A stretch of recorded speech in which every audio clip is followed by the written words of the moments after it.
Bismillah. Can you all hear me? Apologies for this again.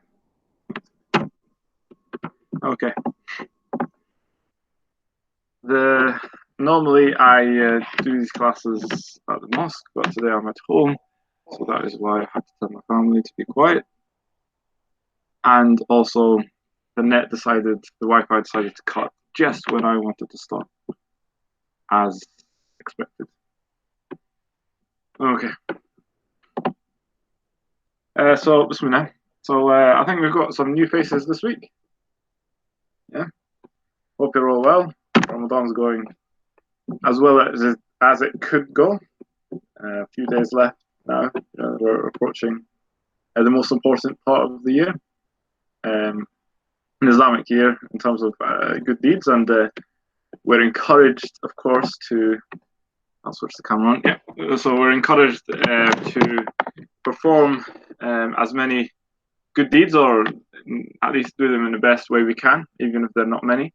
And not many good deeds come as learning and learning knowledge, right? Seeking knowledge, and that is the Prophet said, seeking knowledge is like jihad. The seeker of knowledge is in jihad, because it takes effort. It takes preparation from the student part. It takes concentration. It takes note taking. So it is a lot of effort, like you would find in jihad. So we ask Allah subhanahu wa ta'ala to accept whatever we do in these few days. Right.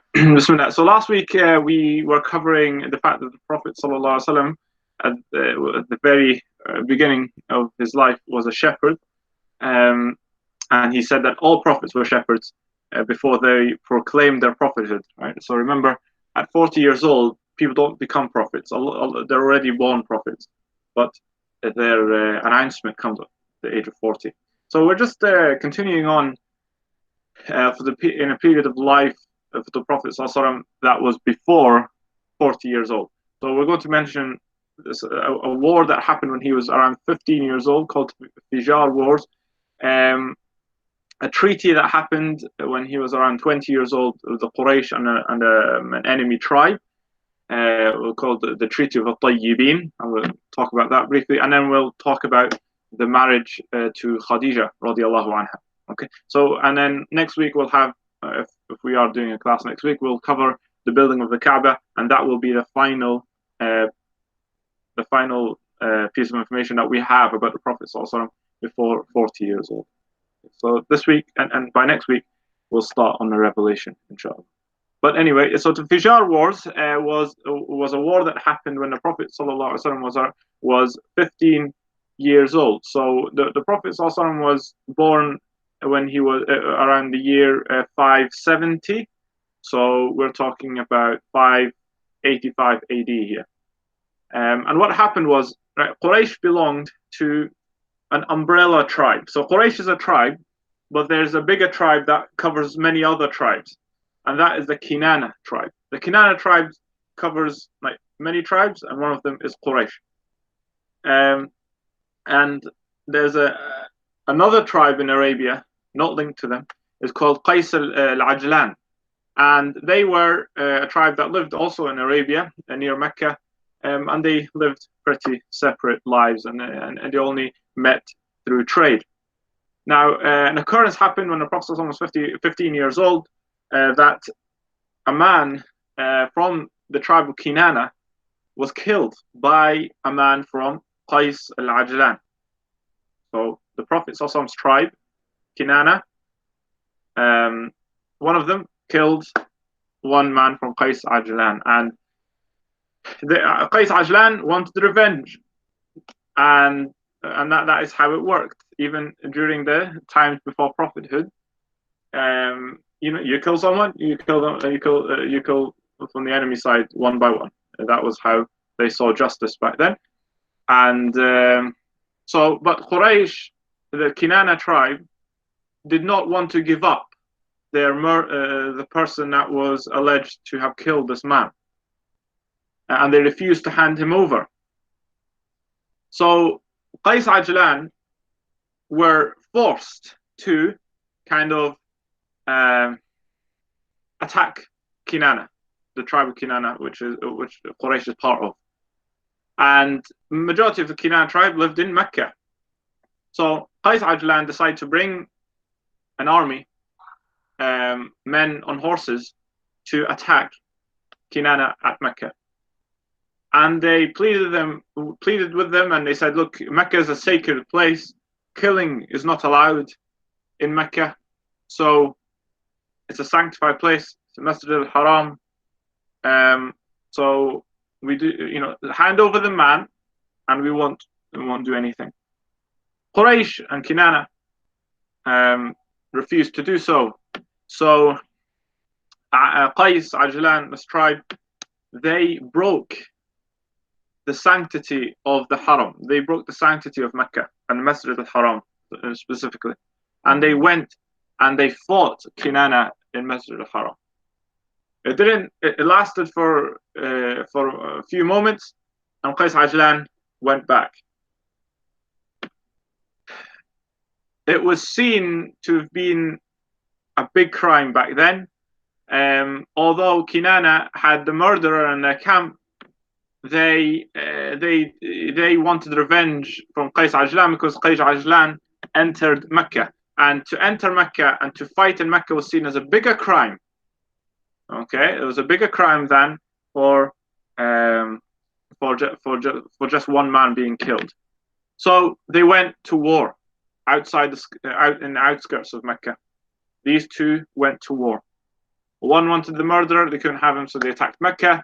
The Meccans weren't happy. They thought this was a huge crime, to break the sanctity of Mecca, and they went to war. And so the Prophet ﷺ, he was part of that.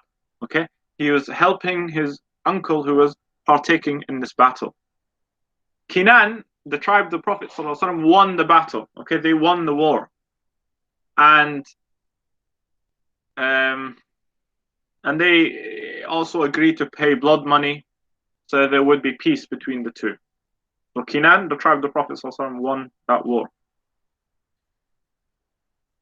The Prophet ﷺ said in a hadith, which is authentic, and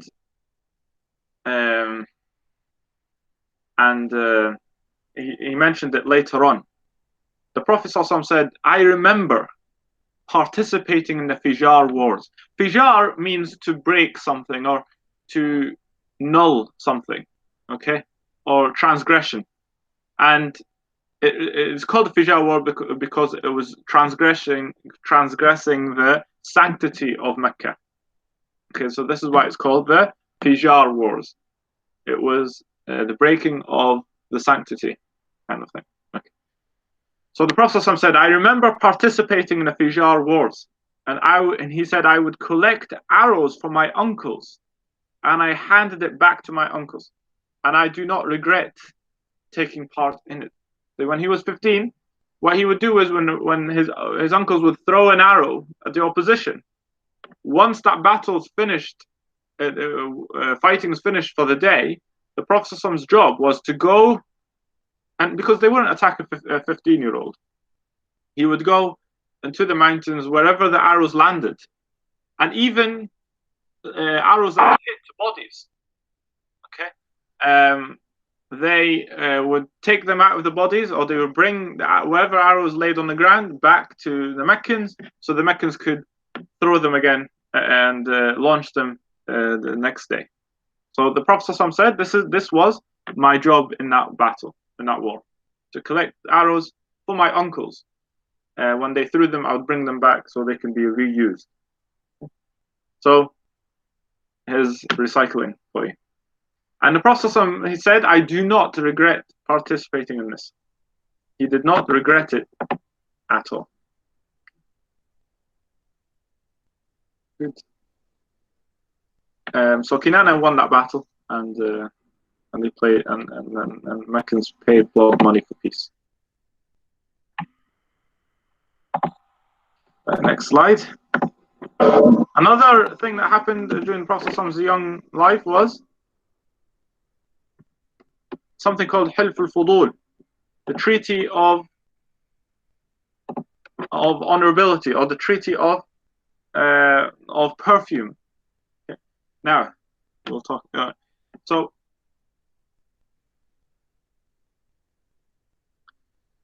And the thing about the battle, the thing about the war, the Fijar wars, was that when the Prophet, the Quraysh noticed, whenever a day the Prophet was with them, present, right, they would be winning.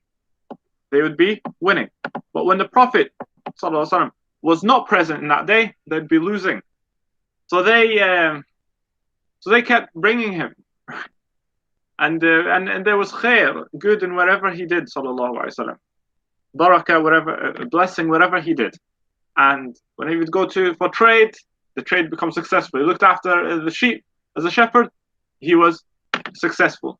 He was honest. All these great attributes of his characteristics. But even in battle, there was blessing that if he was present, his team, his side would gain and would benefit from and this is from his barakah, just from his barakah.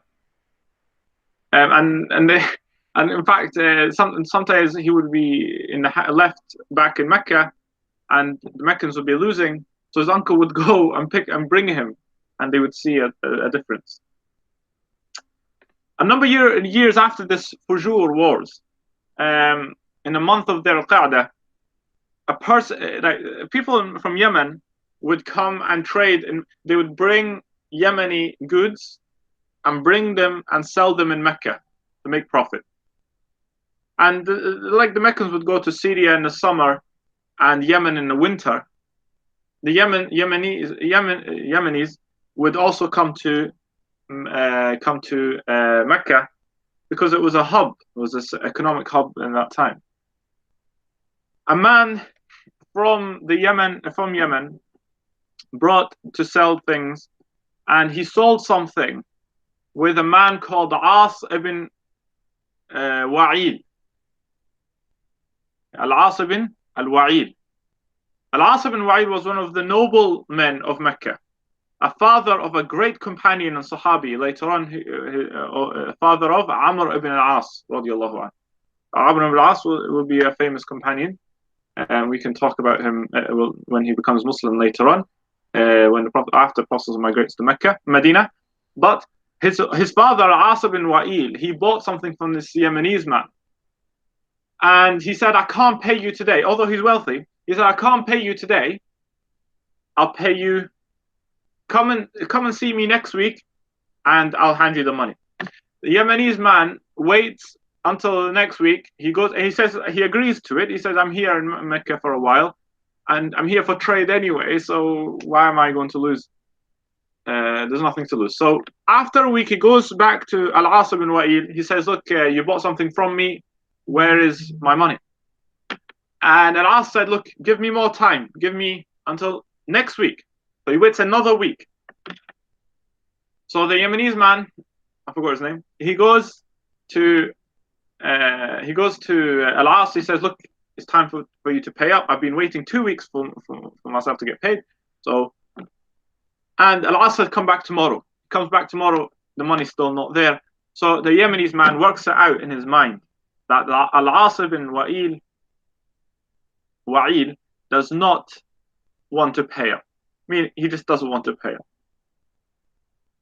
And Al-As becomes furious. The Yemenese man becomes furious. And he goes to the center of Mecca, next to the Kaaba, and he recites this long poetry, lines of poetry. So the Arabs back then, there was no newspaper to write. There wasn't the Daily Mail or the Sun or the Telegraph. There wasn't any BBC News or Sky News. There wasn't Facebook, Twitter to launch. There wasn't an election where he can get rid of somebody as high up in Quraysh as As ibn Wa'il. So what they did was poetry, and they were the most eloquent of Arabs, right? And the Prophet was sent at a time when Arabic was at its premium in terms of its eloquence. So this Yemenese man stands next to the Kaaba, and he starts saying, "Oh, people of Mecca, we come and trade with you, and here is a man. I'm a simple man coming to trade, a foreigner, somebody who has no status with you, but here you are treating him. Is this a noble thing for you to do, O people of Quraysh, a people known for their honorability?" So the people of Mecca start gathering around this man, and some of them sympathize with him. And one of those who sympathized with him was, of course, Abu Talib, the uncle of the Prophet sallallahu alaihi wasallam. And this Yemenese man mentioned Al-As bin Wa'il directly. But Abu Talib gathered other hierarchies of Mecca, and they met at a house, a home of a man called Abdullah bin Jud'an.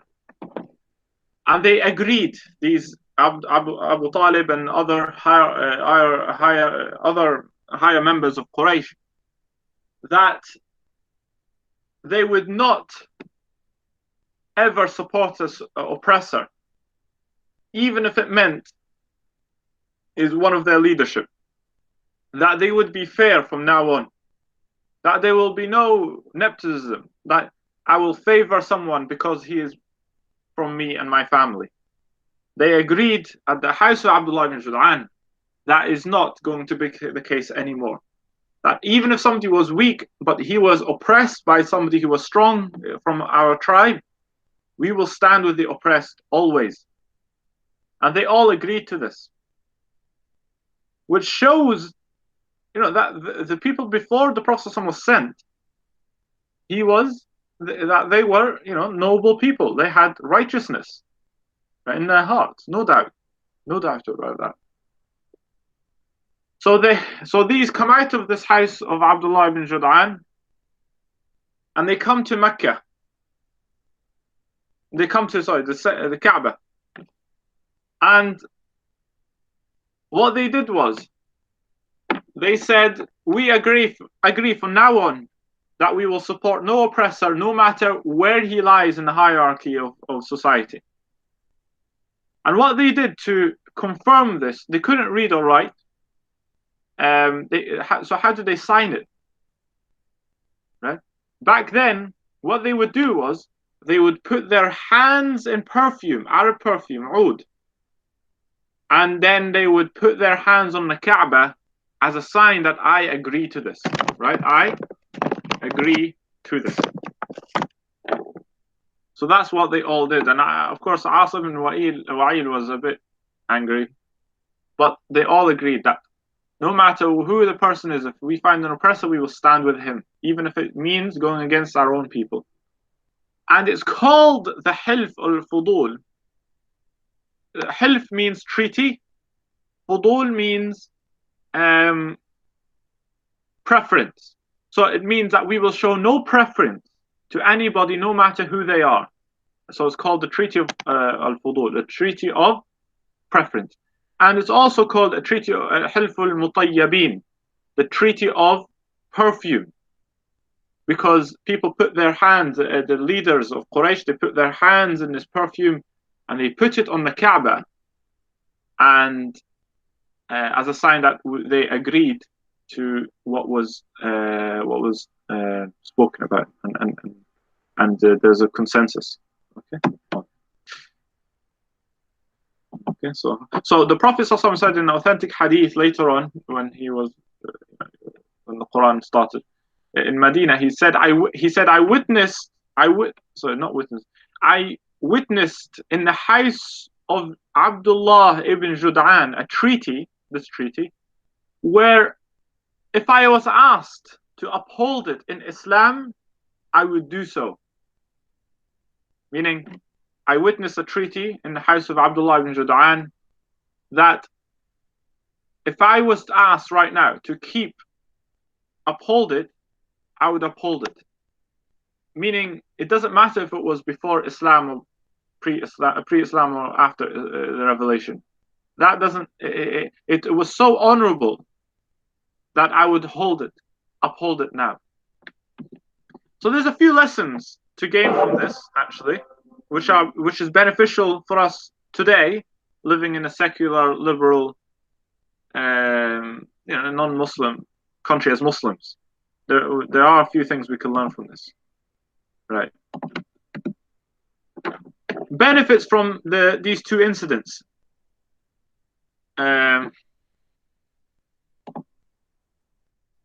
Benefits from the Fijar wars, the fact that the Prophet took part in a war which was between two idolater enemies, and this treaty of Fudool, which was done pre-Islam. There's two benefits that the Prophet witnessed that treaty.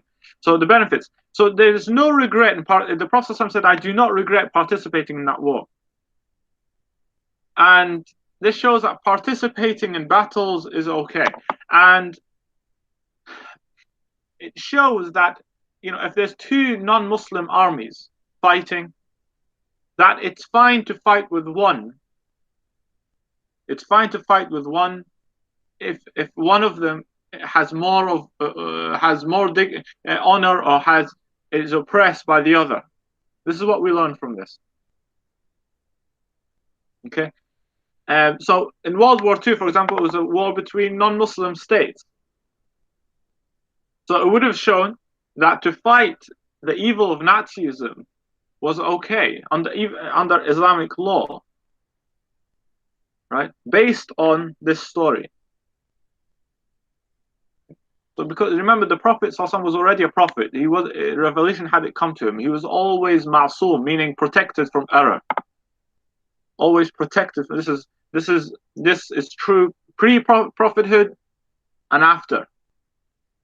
Okay, because prophets are born prophets, they're not just chosen. So they're always ma'soom. They're always protected from major and minor errors. So if the Prophet took part, that means it was the right thing to do. He would never take part in something which had any evil in it. The treaty showed that the Prophet ﷺ was actively involved because he was in the house of Abdullah ibn Jud'an. He was in the house of all these hierarchies, leaders of Mecca, okay, with his uncle. So he was already active in his society, wanting justice, helping the oppressed.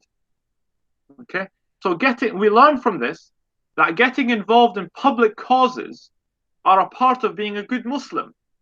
There are some Muslims, unfortunately, today that will not get involved themselves within non-Muslim organizations who fight for something that is honorable, that Islam itself propagates, on the notion that, they're not Muslims, so maybe there's no reward in it, or I've got nothing to do with that community. This is wrong. This is wrong. The Prophet ﷺ did not stop himself from participating in jahili, in the time of ignorance.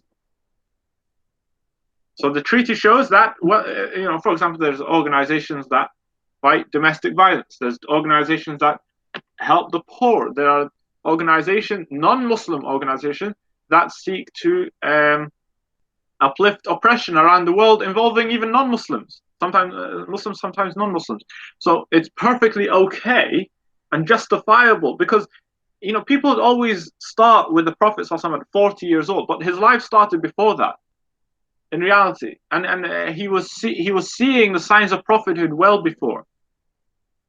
Okay, and all creation knew he was a prophet. So it's not part of the Sunnah. Well, it is part of the Sunnah. The Prophet took part in it himself, right? So the treaty, whenever something good and is part of being a good Muslim, is to help those people, even if they're non-Muslim. Right, to achieve what we call a common goal, a common interest. Okay, and there's nothing wrong with that, and nobody should say otherwise. So if anybody says to you, if you're involved in something, and somebody comes to you and he says, "Oh, it's brother or sister, why do you help non-Muslims? Should only remain within Muslims and all this rubbish." You can use this as an example, the battle of Fudool, where the Prophet ﷺ actively took part in a war that had nothing to do with Islam. It was about two tribes who had, it was a very silly confrontation. But the Prophet took part, and he said, I do not regret taking part in it. And you can also say to these people that argue against being part of non-Muslim organizations that see good, is to say that the Prophet was a witness at the Treaty of Fudool, and ignorant, at the time of ignorance, this treaty, and he said in a hadith, authentic hadith later, that if I was asked to uphold it, I would still uphold it now in Islam. So nothing wrong with taking part in non-religious activity. It is religious. I mean, your intention should always be for Allah anyway, but it doesn't matter who you're doing it with, as long as there's a noble cause behind it. Okay, good. Now, let's go on to the marriage of Khadija radiallahu anha. Now, the Prophet ﷺ at this part of the story is 23 years old. When he was 23 years old, the Prophet ﷺ was, of course, looking after herds of sheep and herds of camel as a shepherd. So, as we said, the treaty was when he was 20. Now we're at when he was 23 years old. Right. The Prophet ﷺ was a shepherd, and he was somebody who was growing in society. His reputation as an honest, honorable, intelligent, fair-minded, mature man was growing slowly. Yeah. And his responsibilities were growing as a young man. There's a woman called Khadija radiallahu anha, an honorable woman of Mecca, of Quraysh. She was a pure Qurayshi. She had a sister called what's the sister called?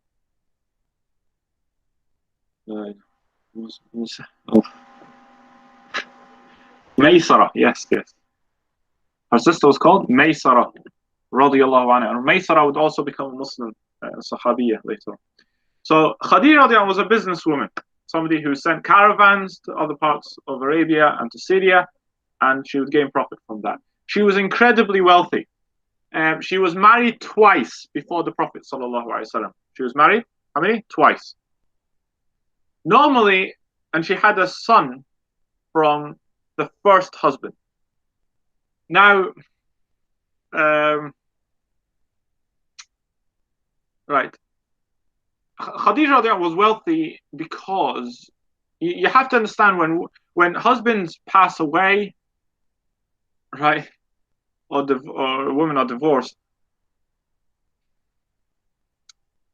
the woman would not get the inheritance. It was given to the children, primarily the male children. But with her second husband, there was no children, so she inherited everything. He was a wealthy man. And she continued on that work of trade.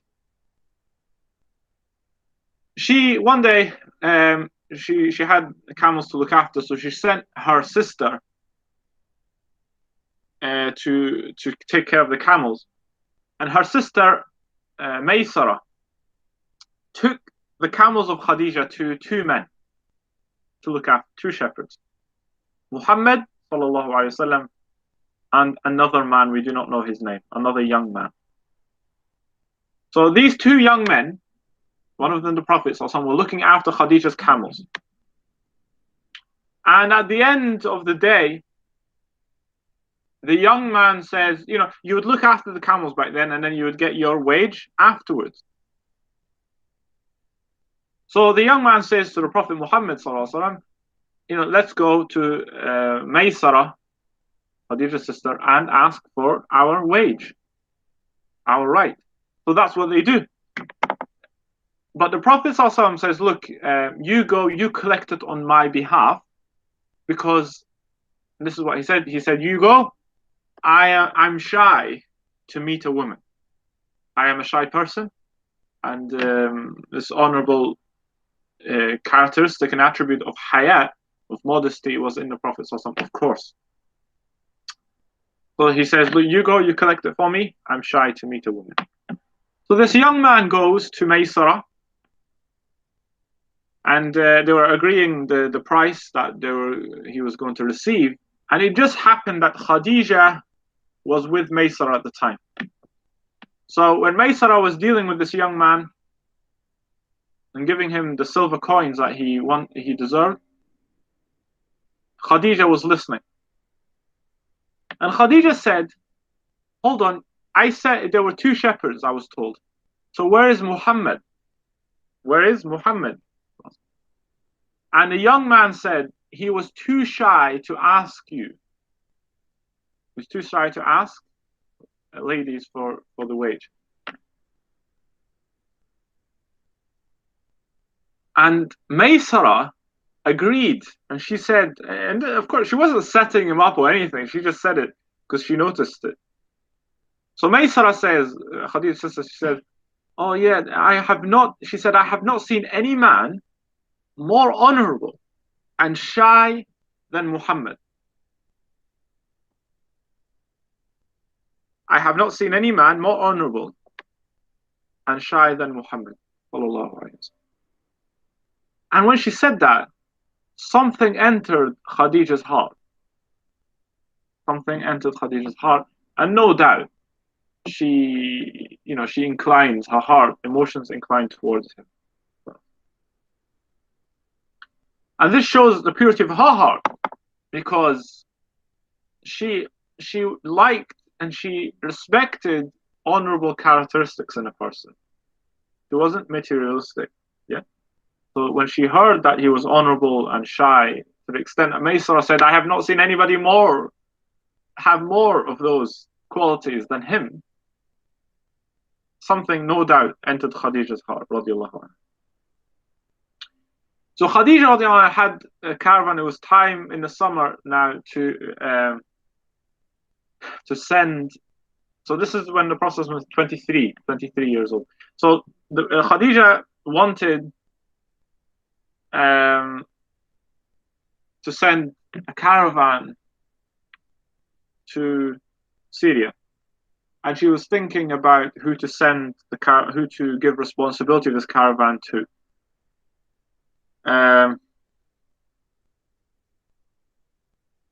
So what she did was she decided she wanted Muhammad sallallahu alaihi wasallam to look after that caravan. Now Muhammad sallallahu alaihi wasallam was not experienced. He was just a shepherd, an honorable shepherd, but not a businessman in the materialistic sense. Not somebody who had done that before, to look after a whole caravan of wealth. But she was adamant that she took his qualities over his experience. So she asked him, and he, let's see what he said. Okay. Now, what she did was she offered him, and she said, if you go, I will give you this such and such percentage of my profits. This is how they worked back then.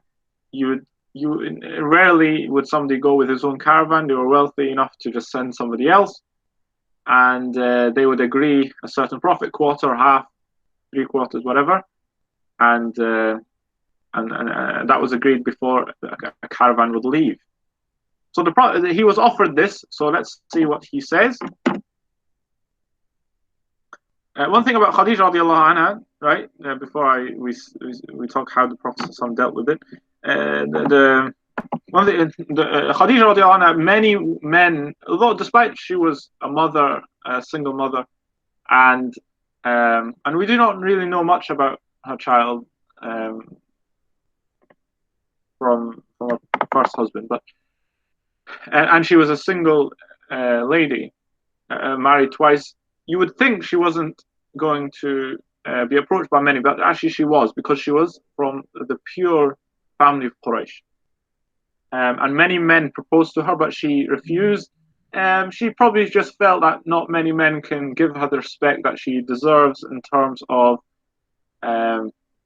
her own experience in life, the fact that she was wealthy. I mean, many men would have been attracted to her because of her wealth, and because if they married her in Jahili time, meaning pre-Islamic time, what would happen is her wealth would become the husband. Okay? Islam, of course, removed that rule from the Jahili times. Islam came and it left it left many things in Islam. Islam came and it left many things that were existing pre-Islamic times, but it also nullified others. And this is one of the things. It removed the fact that a woman had to give up her wealth for the man. That just does not. That is not part of Sharia. So many men also found her attractive in that sense, that she had wealth, pure family, honourable woman, etc. But she refused, and she felt that very few men can give her her respect in terms of who she was. The Prophet ﷺ was offered this, and what he does was, because he was an intelligent, mature, very grounded person, sallallahu alaihi wasallam, he didn't agree straight away. So he went to his uncle Abu Talib and he said, look, I've been asked to take this caravan. And Abu Talib said, look, this is a massive opportunity for you economically. Moving from a shepherd to becoming a tradesman. This is a win-win for you. So he gave his nephew permission. And the Prophet gave him permission, and he agreed, and he set himself with the caravan and he left. And Khadija agreed that she would give him half the profit, which was a very good deal back then. So she was a very generous lady also. So where did he take this caravan? He took it to the town of Busra, not to be confused with Basra in Iraq, or there's a Turkish city called Barsa or something. Yeah, somebody can correct me. But Busra is a town just outside of Damascus in Syria. So he takes it to Syria, and Busra we might come later on if we talk about the Khulafa. Was of course conquered by Umar radiallahu anhu, and he established in Busra the first mosque in Syria. Okay, we often think of the Umayyad mosque in Damascus, but that was built by the Umayyads much later on. But the Umar radiallahu anhu conquered Busra on his way to Damascus, and his way in conquering Damascus, and he that's it. So Umar radiallahu anhu built the first mosque, and it's still there until today. It was a trade hub in Busra. People would come. It was a kind of crossroad between different civilizations: the Arabs, the Byzantines, Persia, etc. Okay, so people would come from all around to sell, and of course, the Prophet, because of his barakah and a blessed person that he was, he gained a lot of profit. Okay, much profit from this caravan that he was sent with. Now, with him was Maysara, the sister of Khadija radiallahu anha, who was sent with her, who Khadija sent with him. Okay, and when they returned to Mecca, Maysara praised the Prophet ﷺ to Khadija, because and not only that, he made double the normal profit, the average profit that she was expecting, he doubled that. Out of his blessing, wherever he went, there was always blessing and goodness. Okay, there was blessing with Halima radiallahu anha, that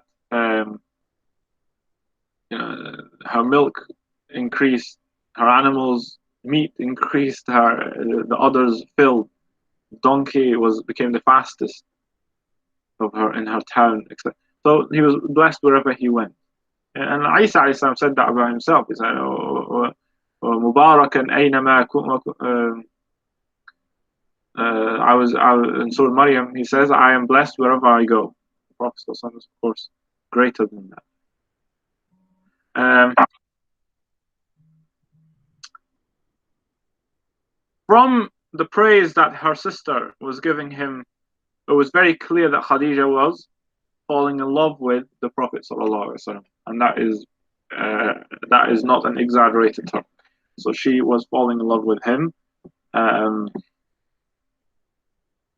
and there is nothing in Islam where that is wrong. Okay, effective. Love is a very natural human thing. It's a sign that a heart is alive. But what Islam says, Islam tries to channel that love in a proper manner. So love can turn haram, it can turn halal. Okay, but love in itself is not. People. Islam says. Many people, people ask scholars. They say, "Oh, can I fall in love?" They ask permission. They go, "Is it okay to fall in love?" There's very, people haven't understood Islam properly, and they ask questions like that. Of course, these emotions are natural, but it's how we channel them. And it was very clear. And there's nothing wrong with saying this, that Khadija, radiallahu anha, became, she was flattered by him, by his mannerisms, his characteristics, his ability to just see goodness wherever he went. And she was attracted to these good qualities. So Khadija radiallahu instigated the marriage. In the beginning, she tried to do it indirectly. Right? She, again, there's nothing wrong in Islam that if a woman wants to marry a man, there's nothing wrong with that woman approaching that man. Of course, with etiquettes, and we know what those etiquettes are. But there is nothing wrong with doing that. If a woman feels like she wants to marry someone, she can make her intentions clear, and there's nothing wrong with that. And also, if a family of a woman see good in a man, and they go and they can also ask on her behalf, like Shu'aib alayhi salam did to Musa alayhi salam. Remember in his story where he helped the two daughters of Shu'aib, and when he came back, when they said, "Look, our father wants to reward you for helping us," and his father Shu'aib, their father Shu'aib alayhi salam, he said, "Look, if you work for me 8 to 10 years, and you're faithful with me, and I will marry you both my daughters. No, I'll marry you one of them." Okay, so there's nothing wrong with a woman herself instigating a marriage, nor is there anything wrong with the family of a woman asking the man. Okay, and there's nothing, because people always assume it's the man who has to.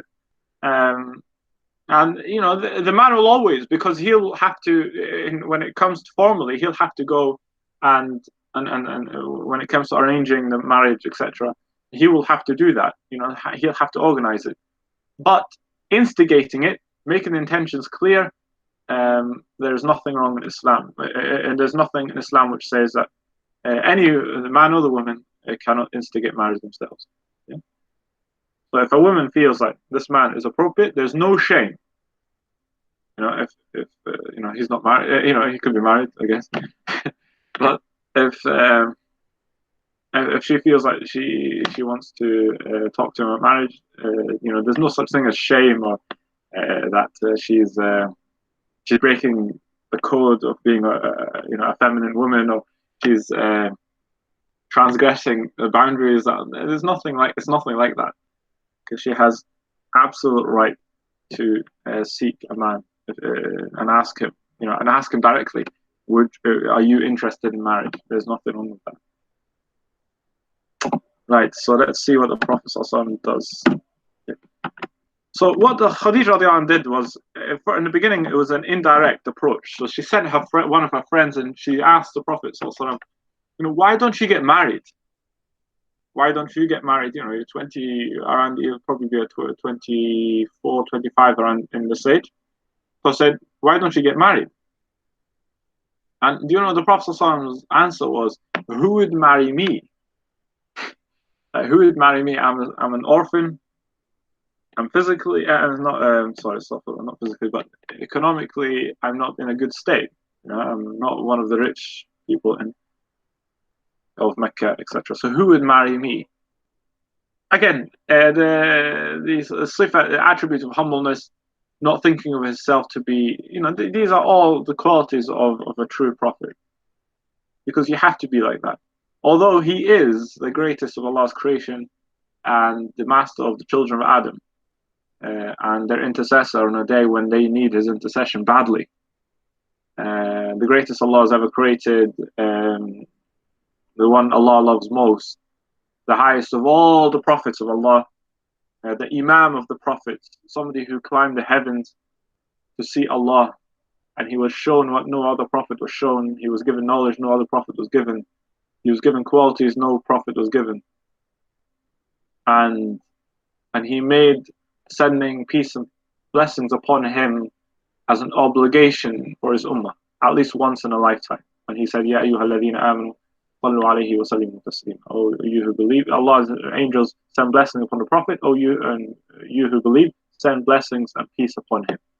So, the greatest of Allah's creation, the most beloved to Allah, and he would still say, who would marry me? So Khadija radiallahu anha heard about his response. That he didn't say, I don't want to get married. He just said, who would marry me? So she visited him personally, and she asked him, she just wanted to just check up, and she said, why don't you get married? Oh, sorry, it wasn't. She sent Nafisa. So Khadija's sister is called Nafisa. Yeah, Nafisa. I think Maysor's sister. Yeah. So Nafisa is a friend of Khadija. So she said, what if Khadija? She said, why don't you get married? And the Prophet said, who would marry me? And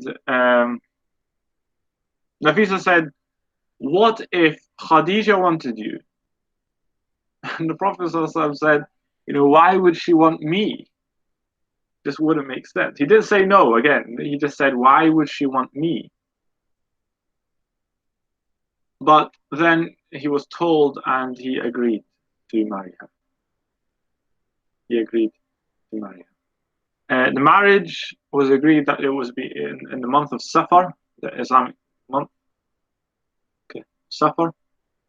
So this was 3 months after the trip to Syria. It was back and forth, agreeing this, agreeing that. Would she be suitable? Would you? It was over a 3-month agreement occurred that they would get married. In the nikah, in the marriage, her uncle, Khadija's uncle, Amr ibn Asad, performed the nikah. And Abu Talib, the uncle of the Prophet, he did the khutbah of the nikah speech, which is still, nikah. The Islam again kept nikah, kept marriage. Marriage was, not everything was avoided. Things that existed pre-Islamically were again kept in Islam. So in nikah, marriage was one of them. And marriages, of course, were there were different types of marriages, and Islam negated and removed many types, but it kept the fact that one man and one woman, that a man can marry more than one woman, limited to 4. This was what marriage is in Islam. But beforehand, there were different types of marriages. There were even marriages where one woman would marry many men, and etc. But so nikah was there, and the khutbah of the nikah, and this still exists today. Somebody during the nikah ceremony, somebody, a scholar or an imam or whatever, he would stand and he would give a speech about the virtues of marriage and how important it is in Islam, and give advice for the couple. And whoever has been to a wedding, you'll see somebody stand and he'll give a speech, congratulate the couple, and say these are the rights of the man, these are the rights of the woman in marriage. Marriage is built on mercy, love, etc.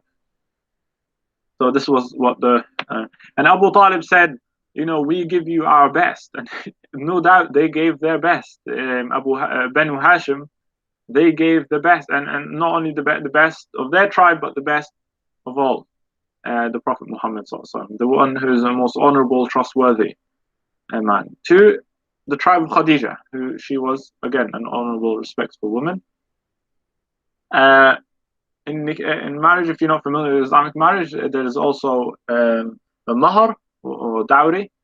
That's from a man is given to a woman, okay, to break the ice, okay, or to bring that sort of softness between the couple, to start the marriage with a good note.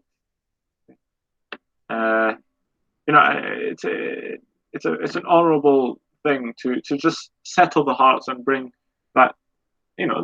People like presents, and the Prophet ﷺ actually advised, if you love someone or you want to soften somebody's heart, give them a gift. Right? So that is why Islam permitted dowry.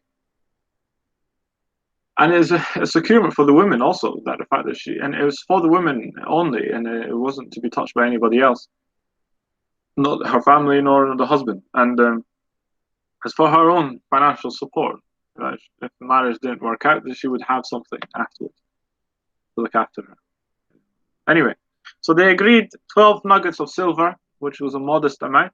Again, the lower the nikah, the lower the dowry quantity, the more blessed the marriage would be. That is from the hadith of the Prophet.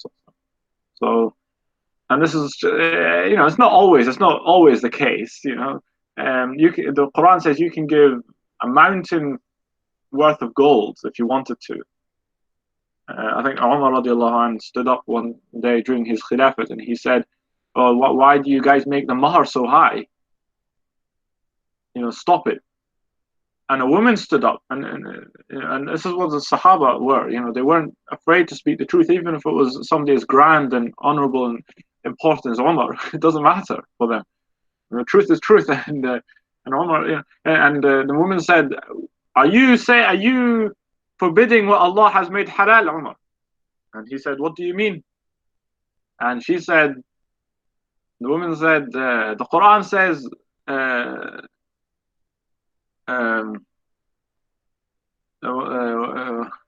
that if you give a mountain full of Surah Nisa, chapter of Nisa, the 4th chapter of the Quran, آتيتموهن إحداهن قنطارا, if you give any of them as dowry a mountain of gold, فلا تأخذوا منه شيئا, Allah said the husband should not take from it anything after, if the marriage is consummated and if the divorce happens, then a man cannot take anything from that dowry unless the woman gives it if she wants to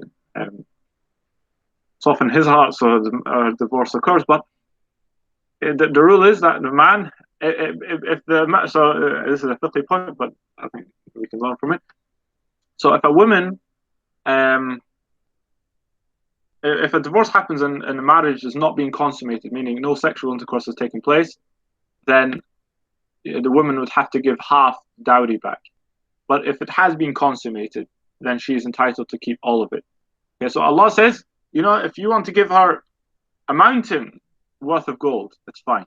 So the woman said, "How dare you limit the dowry when Allah has made it, He has not put a maximum limit to it."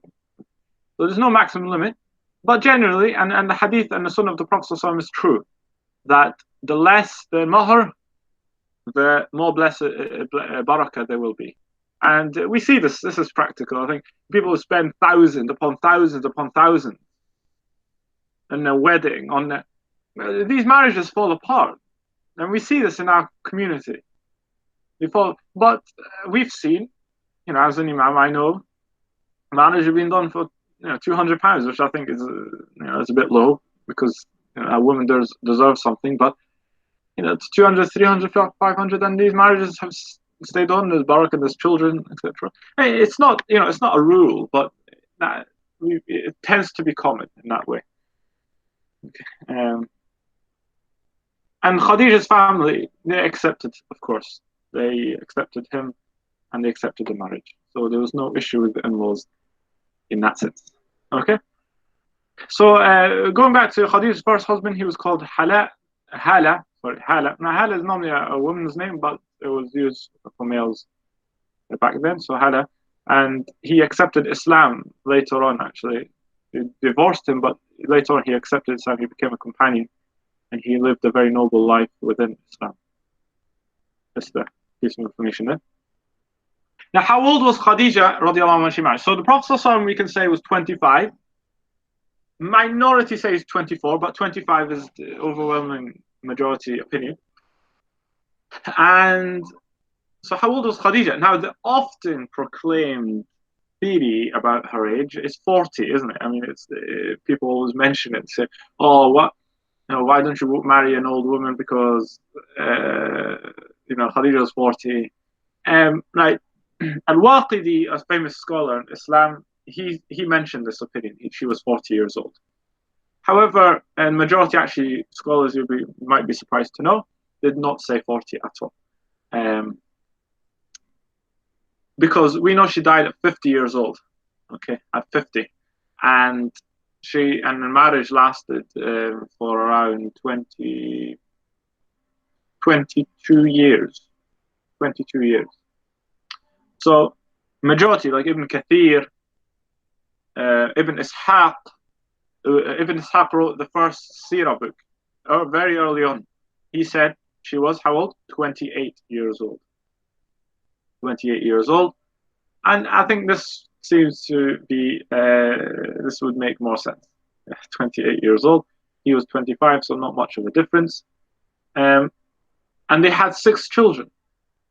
Okay. Prophet ﷺ had 6 children with Khadija. 4 girls. So he had Zainab, Ruqayya, Kulthum, and Fatima. The youngest was Fatima. And he had 2 boys, Al-Qasim and Ibrahim.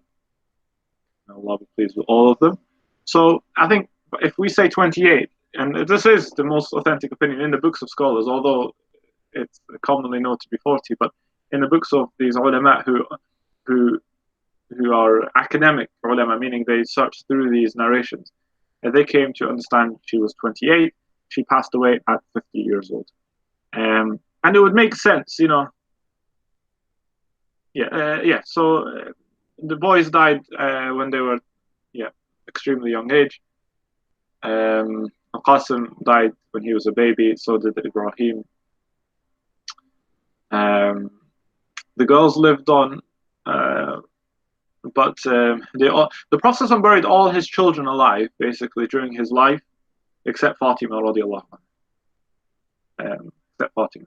And I hope you guys are okay with time because I might be just going slightly over it because I started late. But if you need to go, I guess you can go. No problem. So he buried all his children alive, and the only one who outlived him was Fatima radiallahu anha, and she passed away 6 months after he died. And in fact, when the Prophet was passing away, the Prophet ﷺ, he told Fatima something that nobody else heard. She was crying, but when he said something else, she began to laugh. This hadith is in Bukhari. Aisha radiallahu anha, who was witness to this, she said to Fatima later on, Fatima, you know, I saw you talk to the Prophet ﷺ. So what did he say to you? You laughed, you cried, and then you laughed. And Fatima explained that in the beginning, he told her that he's going to pass away. His time was coming. But then he said, and you will be the first of my family to join me, meaning to pass away. And she laughed. She smiled. And that is what, of course, happened. She passed away 6 months after.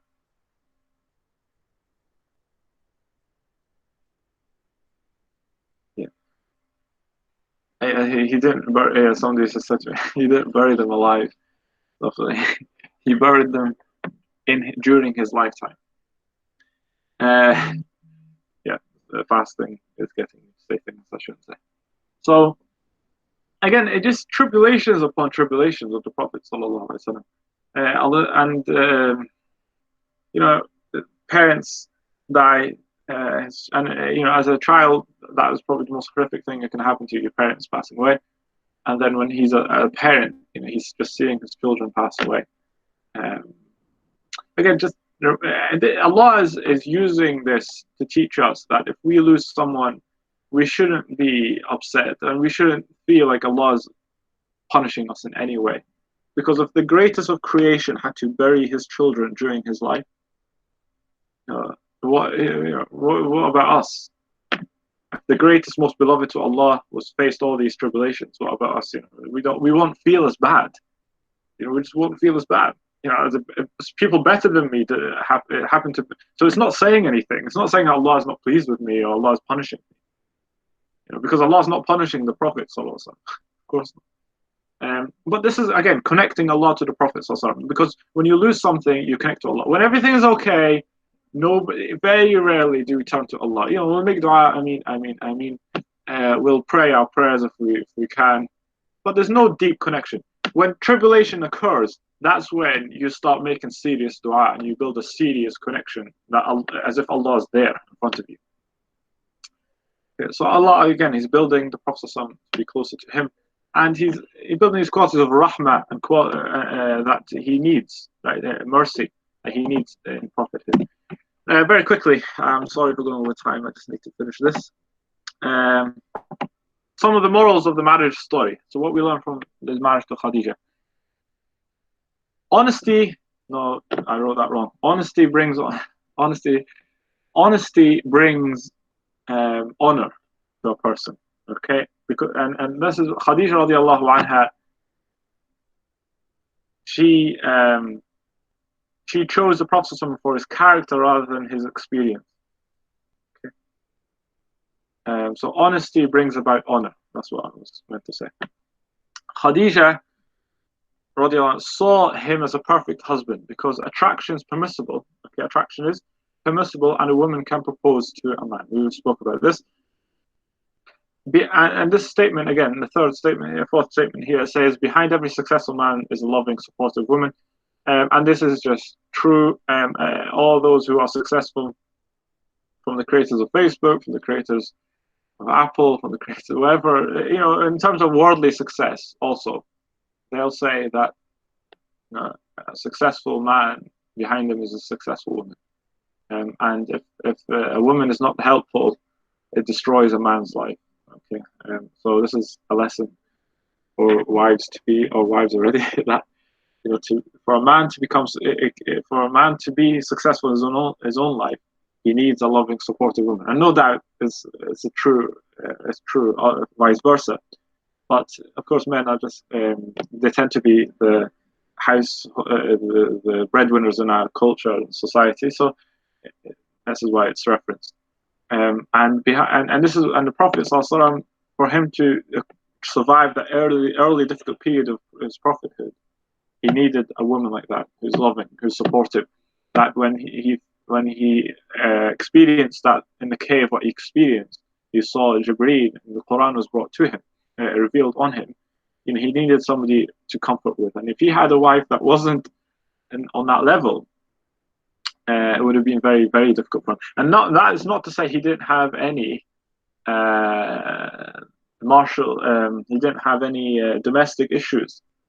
Okay, the Prophet also, in one time, he was married to 9 women, and in 9 women, they had very strong personalities, and he had to look after that and survive that, despite the fact that he was responsible for bringing this message to all of mankind. In his own household, he had 9, very challenging women that. They wouldn't, that were intelligent, and they weren't people that would just lay down without putting their points across. Okay, which was a good point. So it wasn't that the Prophet had it easy, but at the beginning, he needed a marriage like that, and the fact that he didn't marry over her is a sign that how much he loved her. He didn't marry another woman over Khadija radiallahu anha. Her blessings are many. Again, time is running out, but her blessings are many, Khadija radiallahu anha. Too many to mention here, but she was the first to believe in the Prophet ﷺ, the first to comfort him, first human being. The first person to become Muslim is a woman, and there's no debate about that. She was the only household Jibreel alayhi salam would enter physically. In Medina, when the Prophet had different houses, 9 houses for 9 different women, 9 of his wives, the Prophet Jibreel alayhi salam would not enter. He would not enter the house. Okay, but he did enter Khadija's house. And when and Jibreel, of course, she couldn't see him, Khadija, but the Prophet ﷺ could, of course, hear him. And when he was present in the house, there's a hadith that says that he told her, he said, "Here is Jibreel." He's talked to Khadija. He said, "Here is Jibreel, and he is sending Allah's salam on you." And and Allah is saying to you that a house in Jannah has been prepared for you without any noise or struggle. A calm, soothing palace in paradise has been promised for Khadija. So here is Jibreel, and he is sending Allah's salam. Allah subhanahu wa ta'ala. And salam from Allah also came on Abu Bakr radiallahu anhu. Okay, but Khadija, that came to her. Now, what did she reply? She didn't say, "Oh, peace be upon Allah." You can't do that. You know, Allah is as-salam. That's His name. As-salam, peace. So she didn't say "Wa alaykum as-salam" to Allah. Okay, if you thank Allah, you don't say "Jazakallah khair, Allah." Of course, Allah is already giving you the jaza, the reward. So what she said was, "Allah is as-salam. Allah is as-salam. May Allah send salam upon Jibreel, and peace be upon you, Ya Rasulullah, O Messenger of Allah." And so she understood theology, a bright, intelligent woman. And she understood that she can't say, "Wa alaykum salam, Allah." She said, "Allah is as-salam." Okay. One more, I promise. One more, and I will end. So Aisha radiallahu anha, after her, the Prophet loved Aisha the most. And we'll come to Aisha radiallahu anha many times later on, and we'll talk about her marriage, etc. And her age and the love the Prophet had for her, and she did for him. But Aisha radiallahu anha would say, and I'll mention this because it's relevant to Khadija radiallahu anha. Aisha radiallahu anha would say, she said, "I never saw Khadija." And Khadija passed away. Of course, the Prophet never married another woman on top of Khadija. So Aisha said, "I never saw Khadija radiallahu anha." But Aisha would say, "I never felt jealous of any woman like I was with Khadija." Now, Aisha radiallahu had this, and this is a very natural characteristic to have. She loved the Prophet, no doubt, and she wanted him for him only, and what she wanted him for her only. But she obviously did feel, and we'll come to that. Many hadiths suggest that she was incredibly jealous of the other wives. But she said, but she was more jealous of Khadija, although Khadija had passed away at the time she was married to the Prophet. She said, "I never felt jealous of any woman like I was with Khadija because of the love the Prophet had for her." The Prophet couldn't hide his love for her. And the Prophet was mentioning Khadija one day. This is an authentic hadith again. All these are authentic hadith. He was mentioning praising Khadija, and Aisha says she became quite irritated. And she said, "How long are you going to mention an old, toothless lady when Allah has given you a young, fertile ground instead?" How long are you going to mention an old, toothless lady when Allah has given you a young, fertile ground instead, meaning her? Because she was the only virgin the Prophet married. And the Prophet he got irritated by this, and he said, "No, by Allah, Allah did not give me better than her," meaning He's better than you. That's what he's trying. "No, by Allah, Allah did not give me better than her. She was the first to believe in me. She gave me her money when I had nothing. She supported me when everyone forsaked me. Allah blessed me with children only through her. I would only have children through her." So he mentioned her qualities here. And Aisha said, "I never mentioned her again because I realized her state."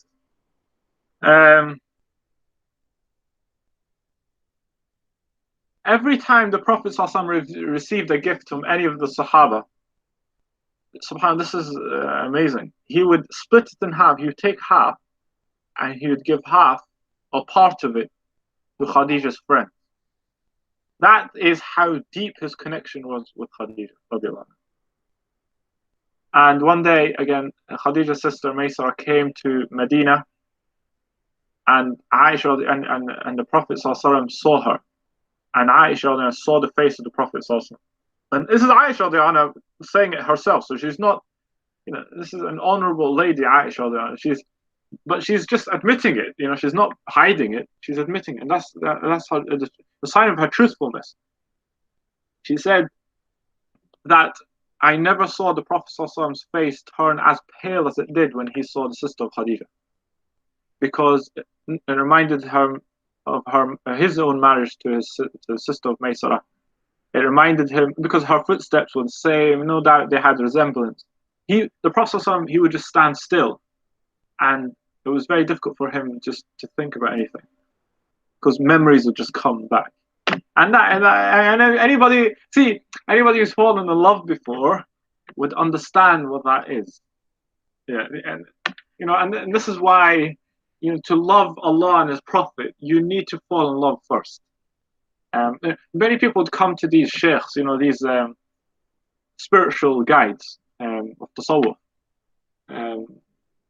those who help purify people. Like you get faqih who teach fiqh, mutakallimun or theologians who teach aqidah. You get people of tasawwuf and tazkiyah, purification, people who know through dhikr and reminders how to clean somebody's heart through the help of Allah, of course. What if students came and they said, we want to learn how to love Allah? Do you know what these sheikhs would say? They would say, have you fallen in love? And the murid, the student if he said no, the sheikh would say, go fall in love first and then come back.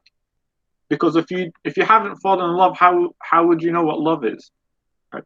And the Prophet ﷺ, and people who have been in that state will understand what the Prophet was going through. He would just stare at the sister of Khadija, and Aisha would say that his face would turn pale because of the memories. And people who have fallen in love and lost their loved one,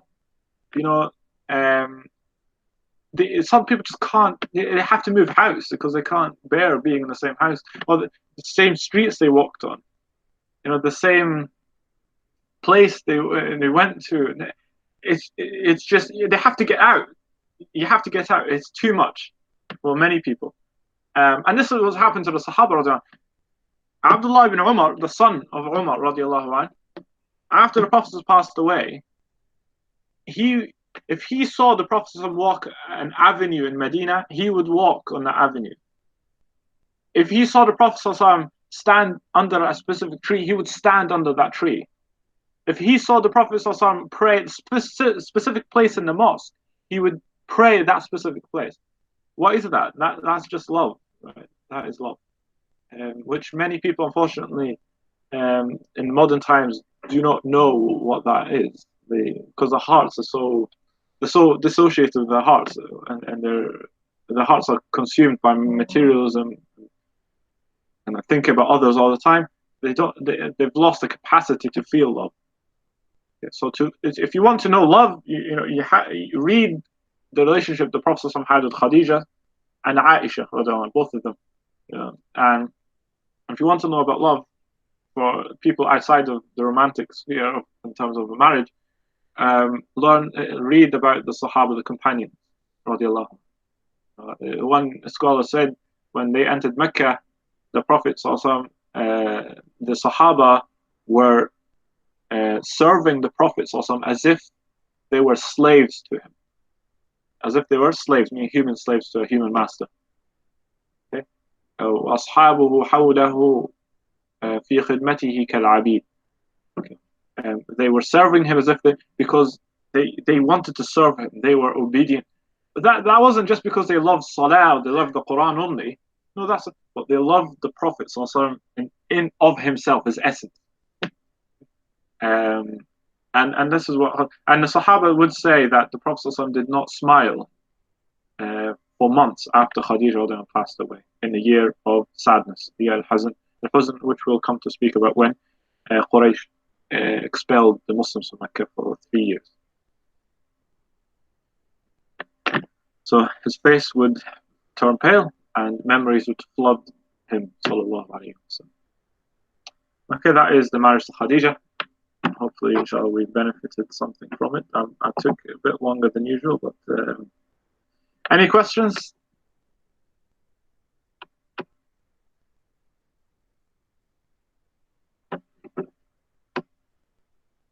I mean, if you think of Layla and Majnun, famous story of Layla. Majnun fell in love with Layla. His whole life was based on just trying. He couldn't marry her, but the writing about her and the descriptions he gives, I mean, it's incredible. And that is what Prophet had for Khadija and Aisha, and what he had, and this is what the Sahaba had for the Prophet also, in terms of their intensity of love for him. Now, the Shias, very quickly again, the Shias will deny. This is an important point, just in case they try and confuse you. The Shias deny that Ruqayya radiallahu anha and Kulthum were the daughters of Khadija radiallahu anha. Okay, so they deny this fact, but this is clear cut that they were the daughters of Khadija. They deny they were daughters of the Prophet. They say it was they were daughters of either of the two husbands that she was married to, and this is of course not the case. Khadija anha and the Prophet had 6 children, 4 of them being daughters. So just in case they mention it to you, because they want to decrease from their status, because Ruqayya and Kulthum, both of them married Uthman. Ruqayya married him first, she passed away, and then he married Kulthum. And this is why he's called Dhun Nurayn, the one with the 2 lights, because he married 2 daughters of the Prophet, Uthman ibn Affan, may Allah be pleased with him. So the Shias, because of their dislike of Uthman, a'udhu billah, may Allah protect us from that, they deny that the 2 women that he married, Kulthum, to be the Prophet's full daughters. They say they are only fosters, and this is untrue. Just to give you a heads up. If they mention it to you, it's not a new thing. Right, any questions? Okay, may Allah bless you all. May He accept all your fasts, and may He accept all our actions in this month. I am not sure if there will be a class next week. If Halima wants to confirm. No, yes.